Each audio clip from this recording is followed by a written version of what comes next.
It's past versus present on this edition of Versus, as it's Joshua Vergara from Android Authority. What's going on, everybody? And here we're taking a look at the Samsung Galaxy S5 versus its predecessor, the Galaxy S4.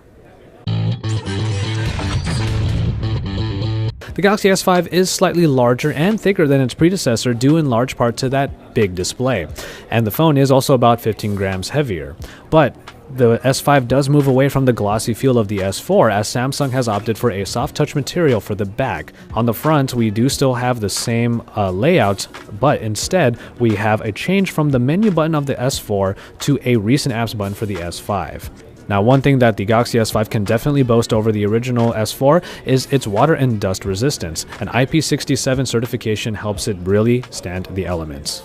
As far as the screens go, we do have a slightly larger screen on the Galaxy S5, the Super AMOLED screen coming in at 5.1 inches compared to the 5-incher that was on the Galaxy S4. Yes, these are essentially identical screens, however, and that means that you have some oversaturated colors, but overall really good and enjoyable performance in that user experience for the display. While we do see a big update in the processing package for the Galaxy S5, we will say that the Snapdragon 600 that was originally in the S4 is still doing a great job even to this day, and that should only mean that the Galaxy S5 will really set a higher bar when it comes to processing power.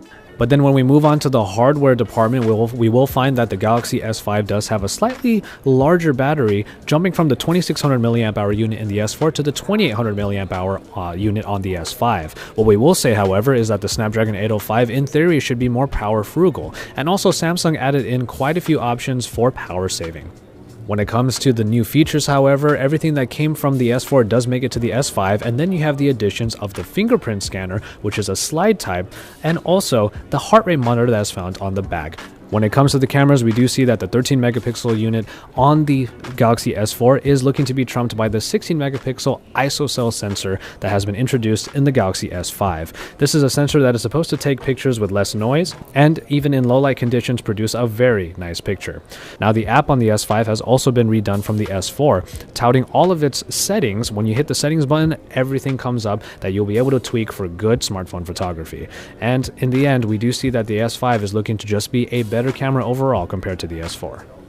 And finally, when it comes to software, we were really hoping that there was going to be a big evolution from the S4 to the S5 when it comes to TouchWiz. Unfortunately, some of the aspects of TouchWiz were changed, but not enough in order to make it really feel like a big difference. The inclusion of a recent apps button on the S5 does allow it to have a little bit more multitasking that is more easily accessible, as you can just jump in and out of apps very easily instead of having to hold the home button in the S4. And finally, the My Magazine UI has been brought to the front and is now a second screen all the way on the left, much like a Google Now in stock Android. So it does change a few of the aspects, but in the end, TouchWiz still pretty much looks like TouchWiz. So if you were expecting a big change between the S4 and S5, you probably didn't get it here.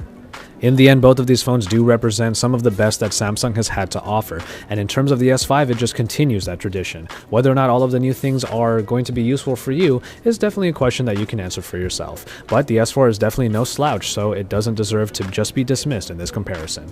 We have a lot more coming on the Samsung Galaxy S5, so make sure you stay tuned to Android Authority as we report it all to you from the Mobile World Congress here in Barcelona, Spain.